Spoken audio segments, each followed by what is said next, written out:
Salut tout le monde. Salut pour les élèves de 4e année maths. Aujourd'hui, on va corriger un deuxième exercice d'arithmétique. Je tiens à préciser que la séance précédente, c'était sur l'arithmétique aussi. On a corrigé un exercice qui nous permis de se rappeler de quelques théorèmes de cours, notamment le théorème de Fermat, le lemme d'Euclide et quelques propriétés sur la congruence. Avant donc d'entamer la correction de cet exercice, l'exercice numéro 2, on va se rappeler, ou bien on va énoncer deux théorèmes et on va aussi les démontrer. Ces théorèmes nous seraient utiles dans la suite de cet exercice. Bon, commençons par le théorème numéro 1. Bon. Donc, théorème numéro 1.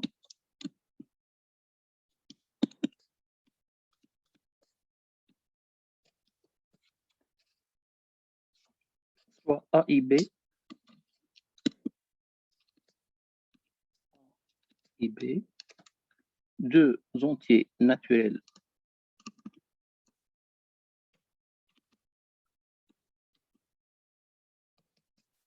non nuls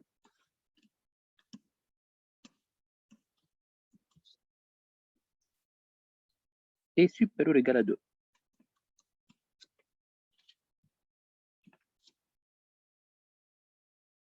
Et X, un entier naturel.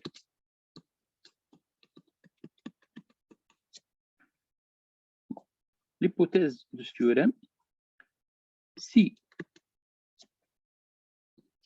X congru à 0 mode A et X congru à 0 mode B, et le A et B sont deux entiers premiers entre eux.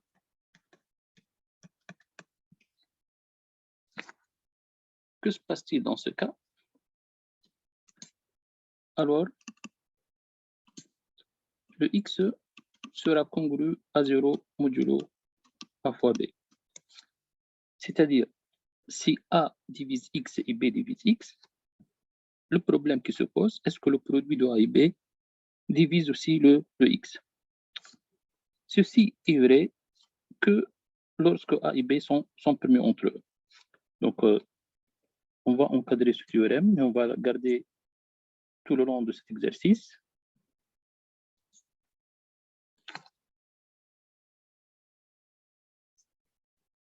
Bon. Donc, bon. Passons à la démonstration de ce théorème.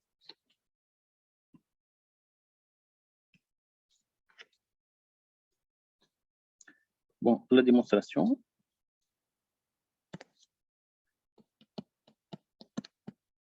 Généralement, les démonstrations ne sont pas utiles.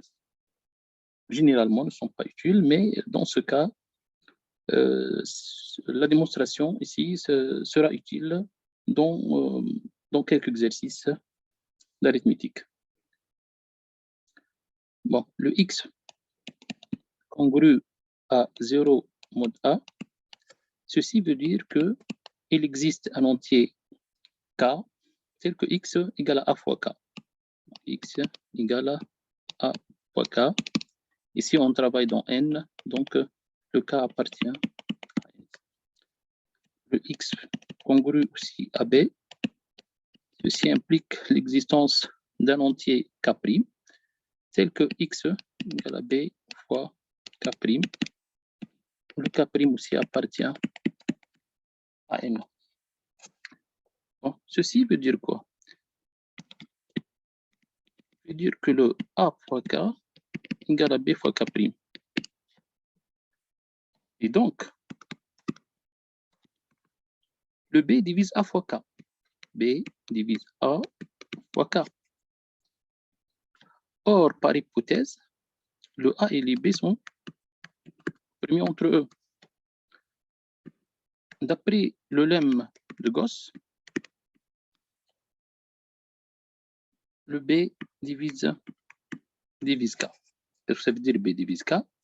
C'est-à-dire, il existe un entier Q tel que K égale à B fois Q.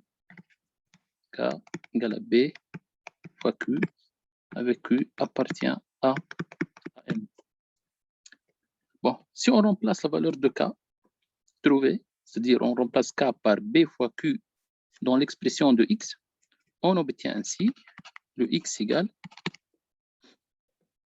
B ou bien A fois B fois Q. Et ceci veut dire que le AB divise X ou encore le X congru à 0 modulo AB. Donc ça, c'est la démonstration du théorème. Ce théorème est appelé théorème des restes chinois, mais dans un cas particulier où les restes de la division euclidienne de X par A et par B est égal à 0. Bon, rappelez bien ce théorème pour la suite. Le deuxième théorème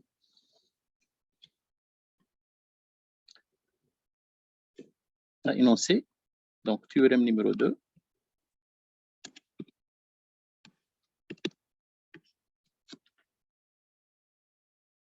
X, A et B sont trois entiers naturels non nuls, donc soit X, A et B, trois entiers naturels non nuls. Bon.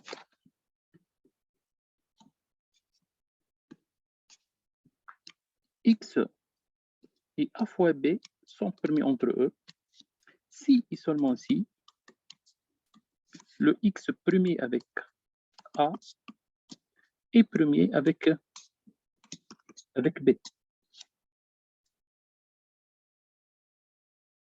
Donc ça, c'est le théorème numéro 2.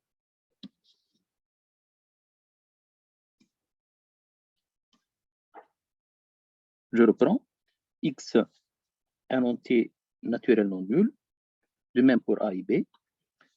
X premier avec A fois B, équivalent à dire que X premier avec A est premier avec B.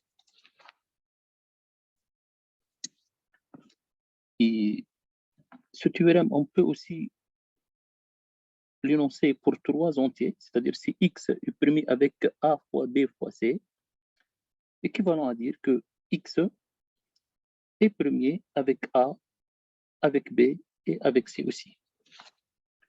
Bon, la démonstration de ce théorème, donc la démonstration pour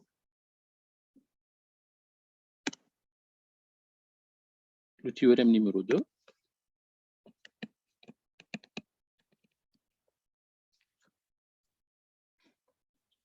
On va commencer par le sens direct, c'est-à-dire par hypothèse, on a X premier avec A fois B, et on va montrer que X premier avec A et premier avec B. Bon, j'appelle alpha le PGCD de X et plutôt IA.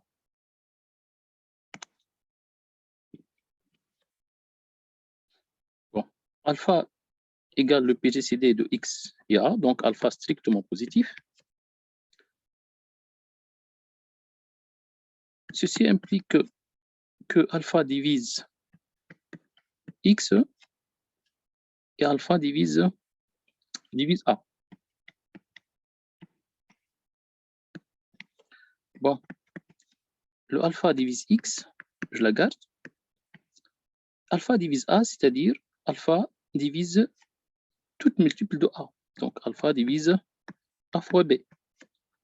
Et par la suite, alpha divise le PGCD entre x et AB.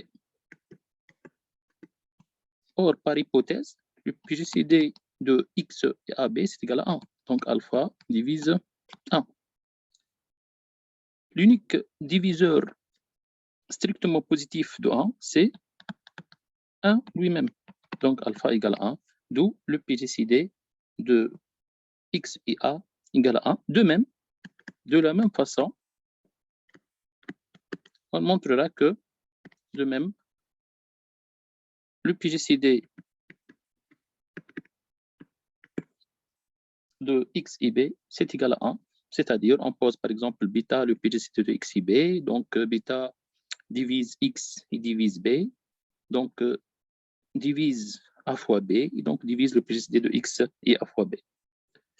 Donc ça, c'est le sens direct. Le sens indirect.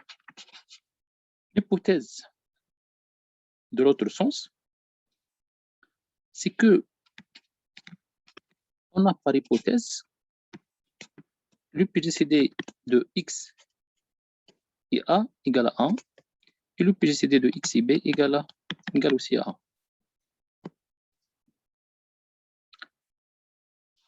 Et on appelle D le PGCD de x et a fois b. Donc, on a D divise x et D divise a fois b. Bon, le problème ici, on doit passer que D divise A et D divise B. Mais le fait de dire que D divise A fois B implique que D divise A ou D divise B est juste que lorsque le D est un nombre premier, d'après le lemme d'Euclide. Donc, il faut passer au nombre premier. Bon, qu'est-ce qu'on va faire? L'idée, c'est on veut montrer que D égale à 1. Donc, on va montrer que si D supérieur strictement à 1, alors c'est impossible ou bien c'est absurde. Bon, supposons, donc, si le D supérieur strictement à 1. Alors, vous savez, d'après un théorème de cours, que tout entier naturel supérieur strictement à 1 admet au moins un diviseur premier. Donc, D admet au moins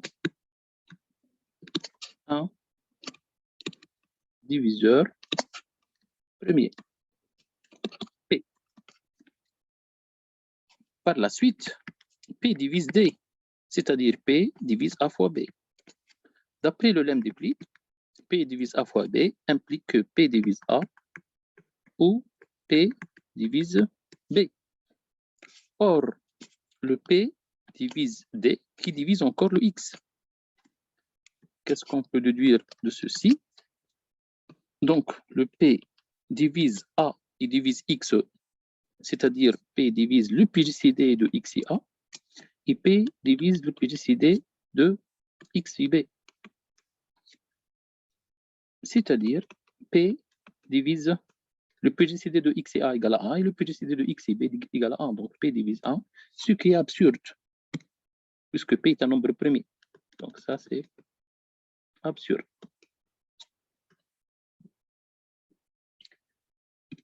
Ainsi, le D égale à 1. Voilà la démonstration de ce théorème. Bon. Revenons à l'énoncé de ce deux théorèmes. On va l'énoncer une deuxième fois. Le théorème numéro 1, soit A et B, deux entiers naturellement nuls, supérieur ou égal à 2, et X un entier. Si le X congrue à 0 mode A, X congrue à 0 mode B et A et B sont premiers entre eux, alors X congrue à 0 modulo A fois B. C'est-à-dire si A et B, deux entiers qui divisent le même entier naturel X, avec A et B sont premiers entre eux, alors le produit de A et B divise X. Attention, la réciproque du théorème en principe fausse, c'est-à-dire si X divise, plutôt le A fois B divise X, Alors, le A et B peut être non premier entre eux.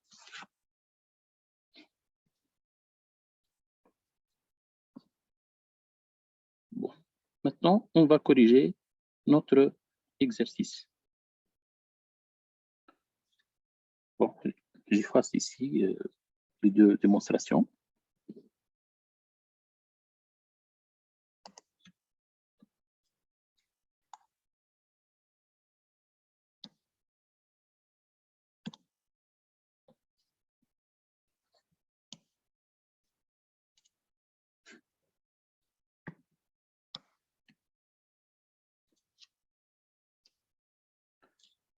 Lisez attentivement donc l'énoncé de l'exercice. On admet que 359 est un nombre premier, soit x un entier naturel qui vérifie x à la puissance 1439 congru à 1436 modulo 2015. La première question vérifie que 2015 et 1436 sont premiers entre eux. Bon. Premièrement, toujours de la même façon, j'appelle D. Bon, D, on va l'utiliser ensuite. Bon. Utiliser une autre chose. 2015, on va la décomposer en produit des facteurs du nombre premier.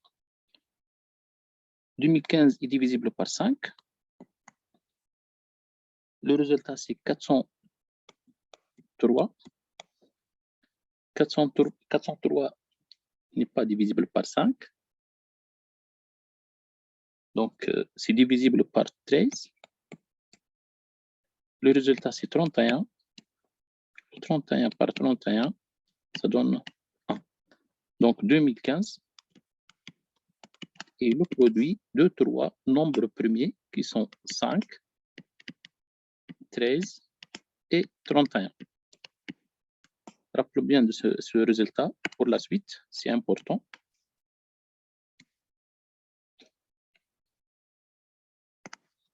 Maintenant, passons à la décomposition de 1436. 1436. Donc, c'est divisible par 2. Donc, ça donne 718.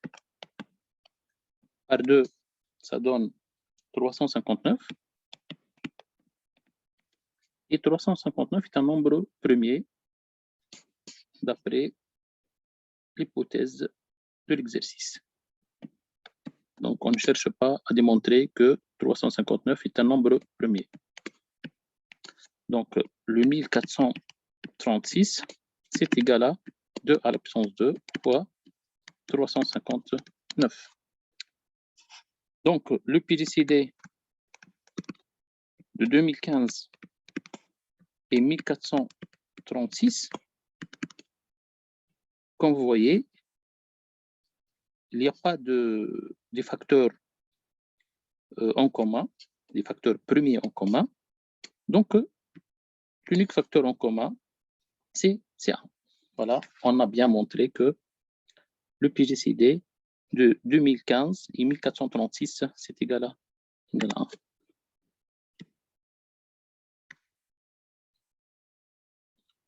Bon. Bien sûr, il y a une autre méthode, c'est la méthode de l'algorithme d'Euclide. Bon, je vous donne une idée sur cette méthode. Donc, autrement,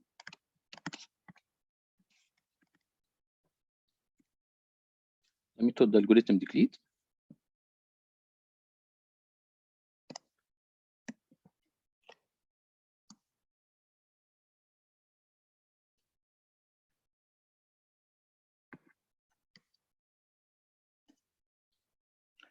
La méthode d'algorithme d'Euclide se base sur une égalité de PGCD. L'égalité de PGCD est la suivante. si A et B, deux entiers naturels avec B non nul, ici on appelle Q et R le quotient et le reste de la division euclidienne de A par B, c'est-à-dire si le A égale à B fois Q plus R avec le R supérieur ou égal à 0 mais inférieur strictement à B, alors le PJCD de A et B, c'est égal à le PJCD de B et R. Donc, on peut illustrer ceci par des flèches. Le PJCD de A et B, c'est égal le PJCD de B et R.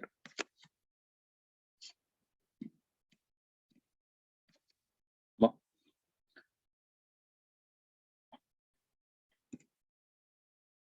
Donc, qu'est-ce qu'on va faire pour démontrer que 2015 et 1436 sont deux nombres primés entre eux à l'aide de la méthode de l'algorithme d'Euclide?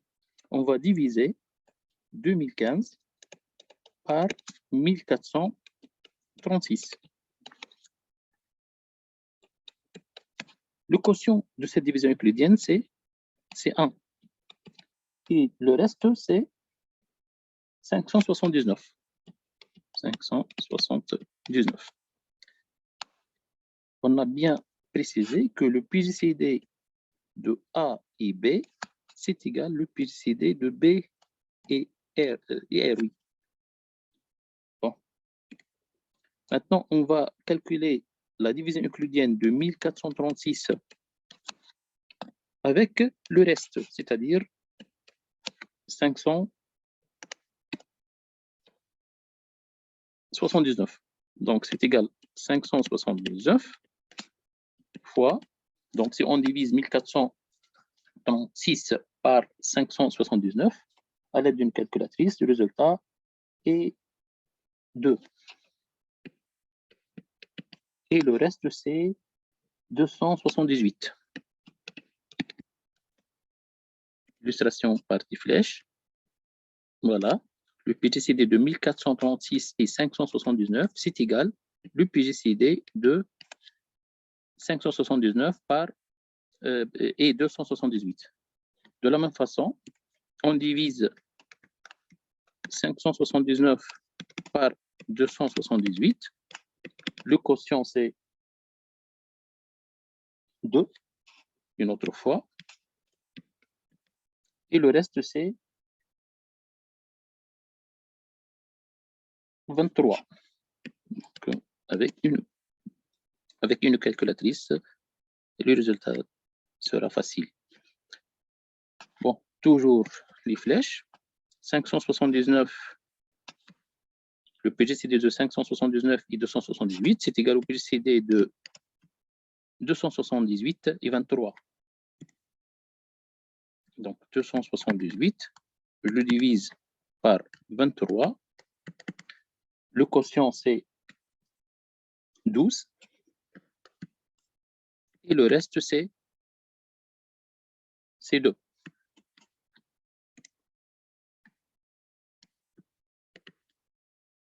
Je continue dans cette série de division euclidienne. Maintenant, je divise 23 par 2. Donc, c'est simple ici. C'est 2 fois 11. Et le reste égale à 1.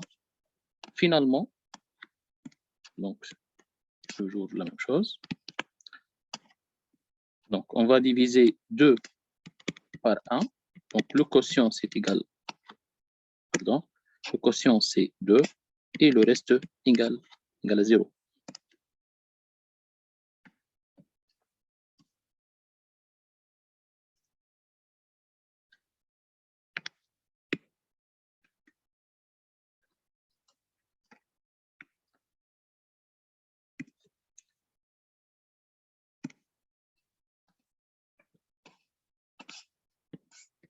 Bon. Oui, le PGCD. Le PGCD de 2015 et 1436, en suivant les flèches, ça va finir égal au PGCD de 1 et 0 qui est égal à 1. ou bien directement le PGCD de 2015 et 1436, c'est égal au dernier reste non nul dans la série de l'algorithme d'Euclide. Donc, la conclusion finale, donc, le PGCD de 2015 et 1436, c'est égal à 1. Donc, cette méthode est appelée la méthode de l'algorithme d'Euclide.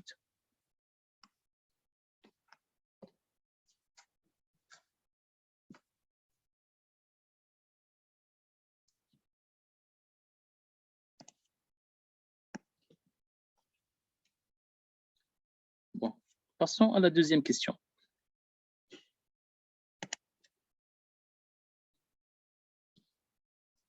La deuxième question, c'est soit D le PGCD de X et 2015, montrer que D divise 1436.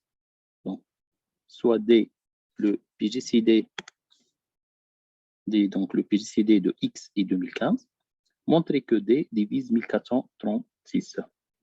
Bien sûr, on rappelle que X à la puissance 1439 congrue à 1436 modulo 2015. Bon, question numéro 2. Petit a. On a bien D, le PGCD de X et 2015.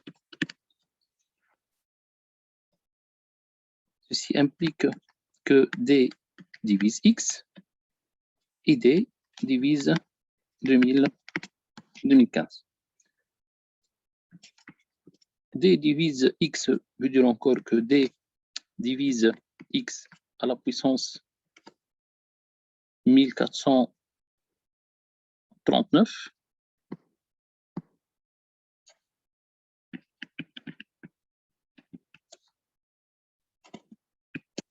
Et D divise 2015. Bon. Ceci implique D divise X à la puissance 1439, c'est-à-dire que X à la puissance 1439 congrue à 0 modulo D.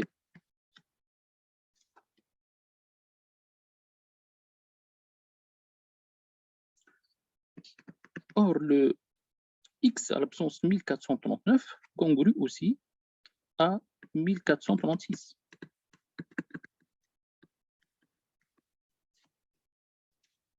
Car ici, si vous voulez, car le X à la puissance 1439 congrue à 1436 modulo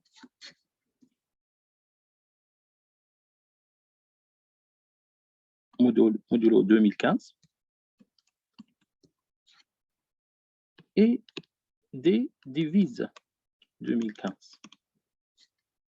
Donc, le X à la puissance 1439 congrue à 0 mod D. Plutôt, je m'excuse, le X congrue à, c'est pas 0, mais 1436 mod D. Et donc, je peux remplacer le X ici, le X à la puissance 1439, on peut remplacer cette expression, bien cette valeur, par 1436.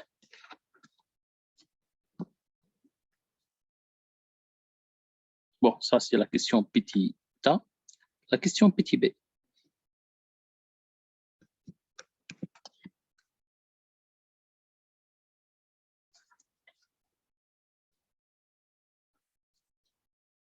On déduire que X et 2015 sont permis entre eux. C'est-à-dire montrer que D égale à 1. Bon. On a arrivé à D divise 1436.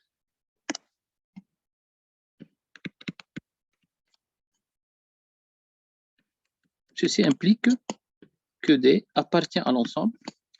Les diviseurs strictement positifs de 1436 sont 1. On a bien montré au début que le 1436, c'est égal à 2 au carré fois 359. 359 est un nombre premier, 2 est un nombre premier. Donc, les diviseurs sont 1, 2, 2 au carré, 359, 359 fois 2 et 359 fois 4.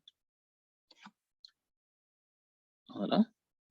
Donc, les diviseurs sont 1, 2, 2 au carré, c'est-à-dire 4, 359,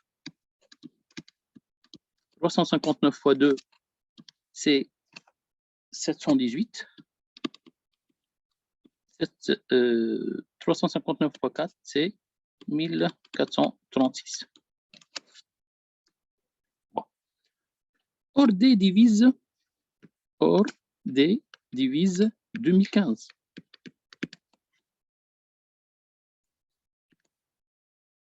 Et 2 ne divise pas 2015.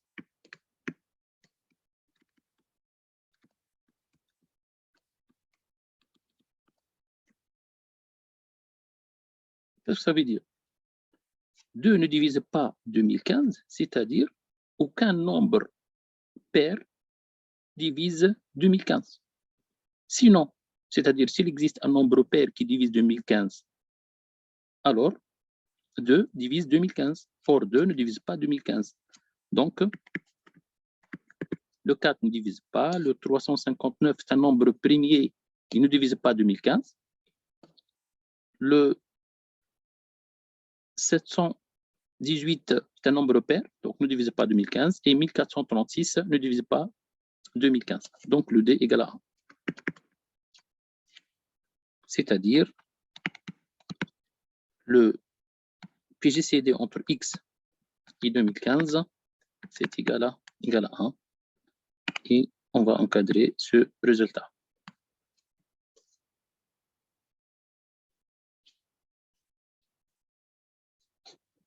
Bon, passons maintenant à la question suivante. La question 3, petit a. En utilisant le théorème de Fermat, montrer que x à la puissance 1440 congruent à 1 mode 5, x à la puissance 1440 congruent à 1 modulo 13 et x à la puissance 1440 congruent à 1 modulo 31. Bon, on rappelle le théorème de Fermat, la deuxième version du théorème de Fermat, c'est-à-dire si le x et le a sont premiers entre eux, et le p plutôt sont premiers entre eux, si p est un nombre premier et le p ne divise pas x, alors x à la puissance p-1 congrue à 1 modulo p. Bon. Ici, on a, donc c'est la troisième question petit a.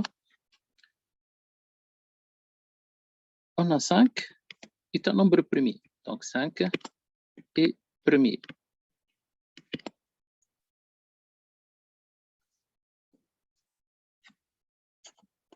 Bon, avant ça, on va utiliser, ou bien on va se rappeler du théorème numéro 2. Donc, je laisse cette hypothèse pour la suite. Rappelons du théorème numéro 2. X, A et B, trois entiers naturels supérieurs ou égaux non nuls, bien sûr. Si le X premier avec AB, équivalent à dire que X premier avec A, X premier avec B. On a bien montré que X est premier avec 2015. On a aussi précisé au début que le 2015 c'est égal à 5 fois 13 fois le 31. D'après le théorème 2, énoncé aussi au début de l'exercice, si X premier avec un produit disjoncté, pas forcément premier, c'est-à-dire peut-être le A et le B et le C ici, des nombres naturels qui ne sont pas du nombre premier, alors le x sera premier avec 5, premier avec 13 et premier avec le 31. Bon. On va utiliser Fermat maintenant pour 5, 13 et 31. Donc 5 est un nombre premier.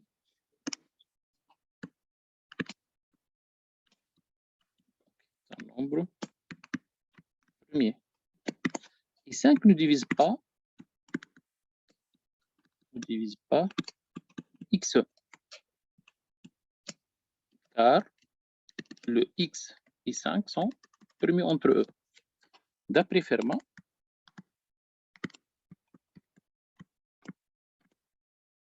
qu'est-ce qu'on a? X à la puissance 5 moins 1, c'est-à-dire 4, congru à 1 mode 5. Mais qu'est-ce qu'on veut? On veut que x soit à la puissance 1440, congru à 1 modulo 5. Donc, essayons de voir, est-ce que 1440 est divisible par 4 ou non? À l'aide d'une calculatrice, si on divise 1440 par 4, on obtient 360. Donc, je peux élever x à la puissance 4 à la puissance 360, qui nous donne 1 à la puissance 360, modulo 5, et ceci implique que x à la puissance 1440 congru à 1 modulo 5. Encadrant ce résultat qui nous sera utile à la suite. De la même façon, le 13 est un nombre premier et 13 ne divise pas le x, toujours pour la même raison, car x et 13 sont premiers entre eux. D'après Fermat,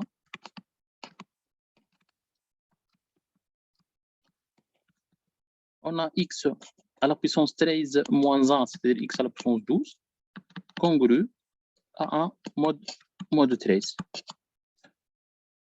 Toujours, on veut x à la puissance 1440.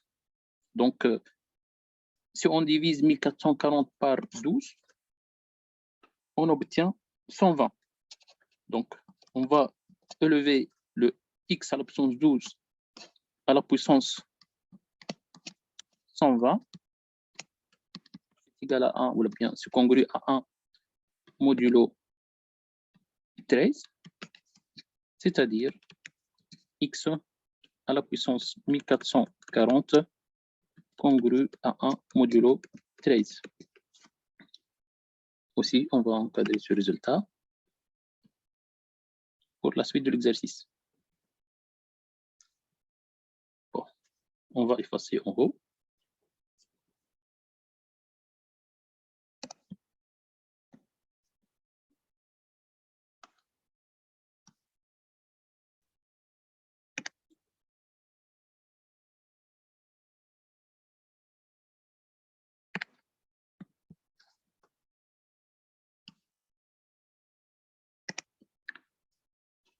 Bon, continuons dans cette lancée. Et on va passer à 31. 31 est un nombre, donc est un nombre premier. Et 31 ne divise pas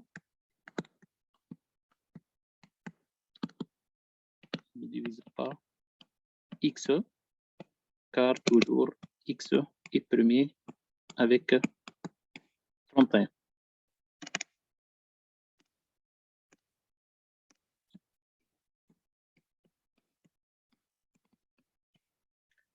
D'après Fermat,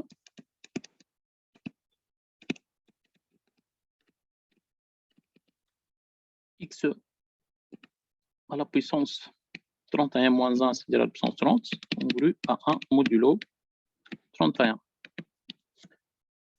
Cherchons le quotient de 1440 par 30. 1440 divisé par 30, le résultat est 48. Donc, on va élever donc le x à la puissance 30, le tout à la puissance 48. Donc, nous donne 1 à la puissance 48, c'est 1, modulo 31. C'est-à-dire encore le x à la puissance 1440 congru à 1 modulo 31. Voilà le résultat demandé. Donc, on a bien le x à la puissance 1440 congru à 1 modulo 5, congru à 1 modulo 31, congru à 1 modulo 13. La question d'après. On déduire que x à la puissance 1440 congru à 1 modulo de 1015. Donc, ça, c'est la question petit b. Et là, on va utiliser le théorème numéro 1.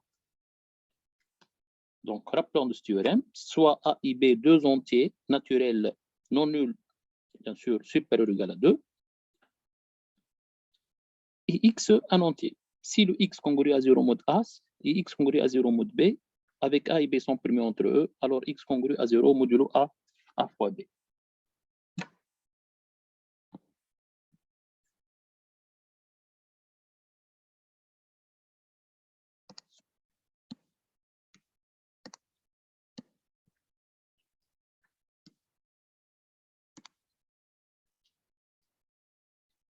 Bon.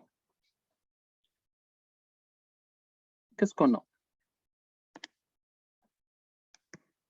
On a par hypothèse le x à la puissance 1440 congrue à 1 modulo 5.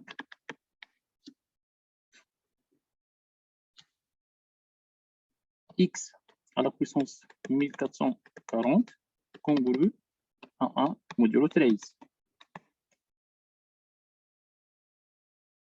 Et on veut appliquer le théorème numéro 1, c'est-à-dire il faut trouver un entier x qui soit congru à 0 modulo A. Donc ici, on peut passer à x à la puissance 1440 moins 1 sera congru à 0 modulo 5. De même, x à la puissance 1440 moins 1 congru à 0 modulo 13. De plus, le 5 et le 13 sont permis entre eux. Donc, le théorème numéro 1, je dis bien que ce théorème, appelé théorème des restes chinois, dans un cas particulier.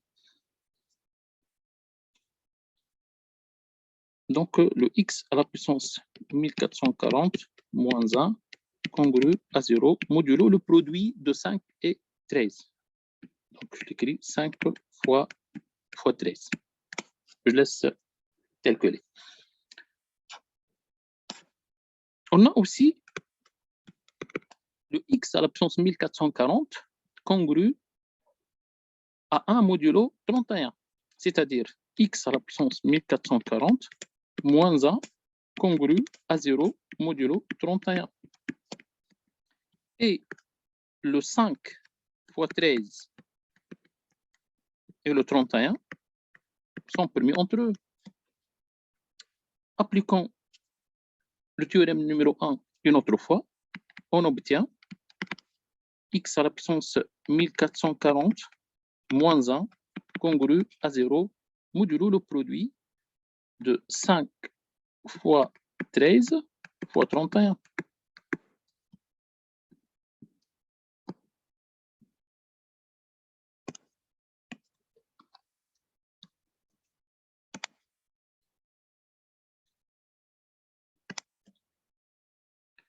C'est-à-dire encore que x à la puissance 1440 congrue à 1 modulo le produit de 5, 13 et 31 n'est autre que le 2015. D'où le résultat demandé. Voilà.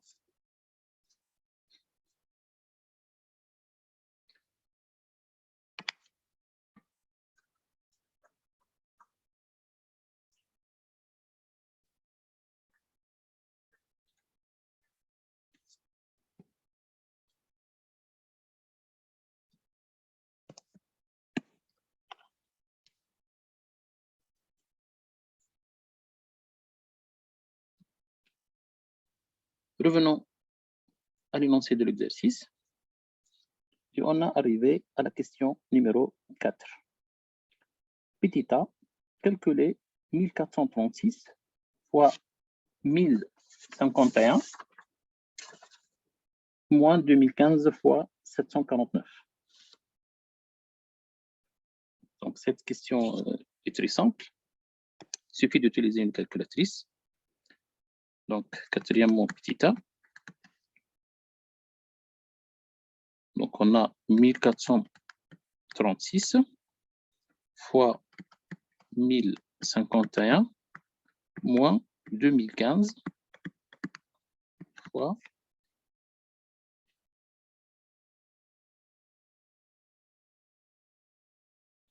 combien? 749. Bon. Je dis bien ici, à l'aide d'une calculatrice, vous trouvez que le résultat égale à.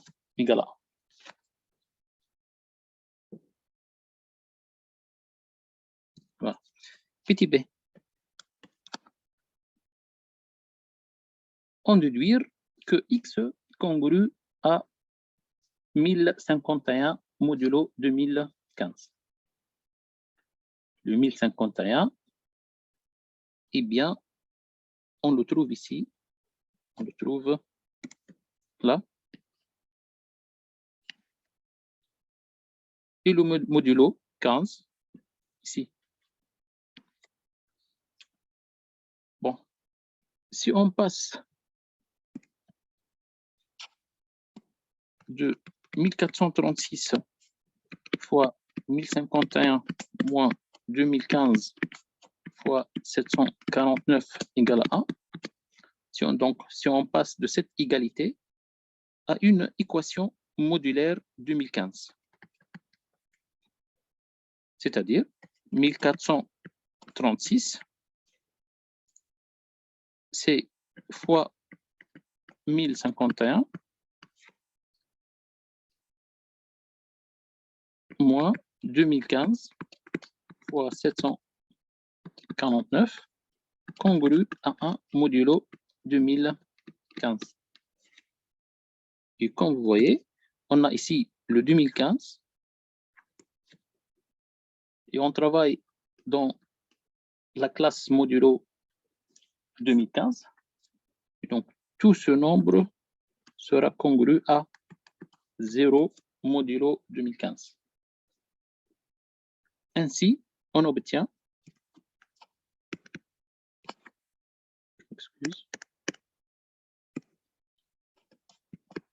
donc le 1436 fois 1051, c'est congru à 1 modulo 2015. Bon, gardons ce résultat devant nous. Et on va passer à l'équation demandée. On veut montrer que x soit congru à 1051 modulo 2015.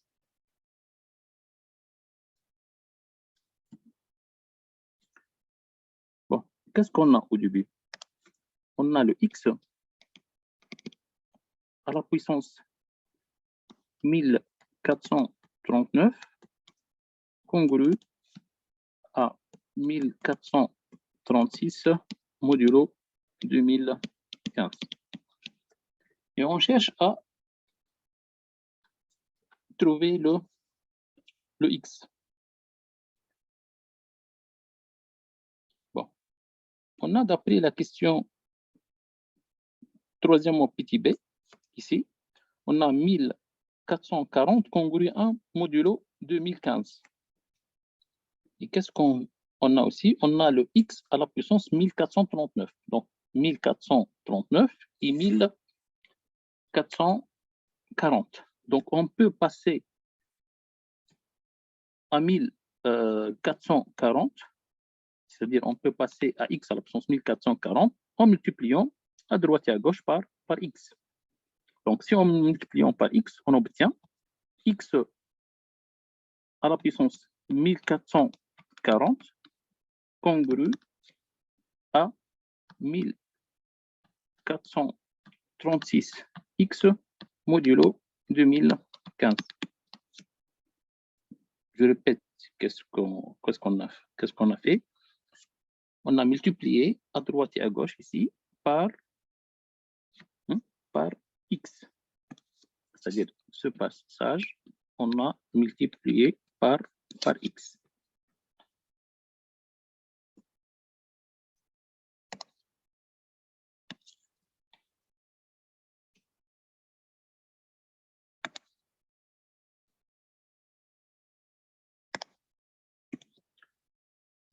Bon, maintenant, qu'est-ce qu'on va faire? On va remplacer le x à la puissance 1440 par 1. Or, le x à la puissance 1440 congru à 1 modulo 2015.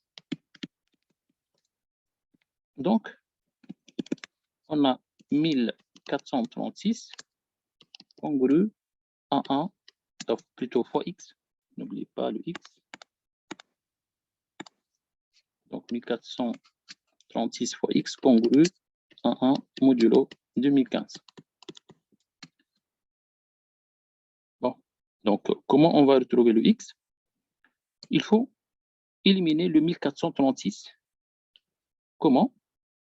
On va multiplier par un entier naturel u tel que 1436 fois u congru à 1 modulo 15. Mais rappelons ce résultat, le 1436 fois 1051 congru à 1 modulo 2015. Donc, l'entier qu'on doit multiplier par 1436, c'est le 1051. Donc, multiplions à droite et à gauche par 1436. Plutôt 1051. Donc, on a quoi? 1436x congru à 1 modulo 2015. Qu'est-ce qu'on va faire? On va multiplier à droite et à gauche par le 1051 ici, par le 1051 ici. Bon. Bon, ici, le 1051. Bon, le 1051 fois 1436, c'est congru à 1 modulo 2015. Et par la suite, on obtient x congru à 1051 modulo 2015. Voilà le résultat demandé. Voilà. On arrive ici à la fin de cet exercice. J'espère que la correction est bien claire et bien détaillée. Merci pour votre attention et à la prochaine.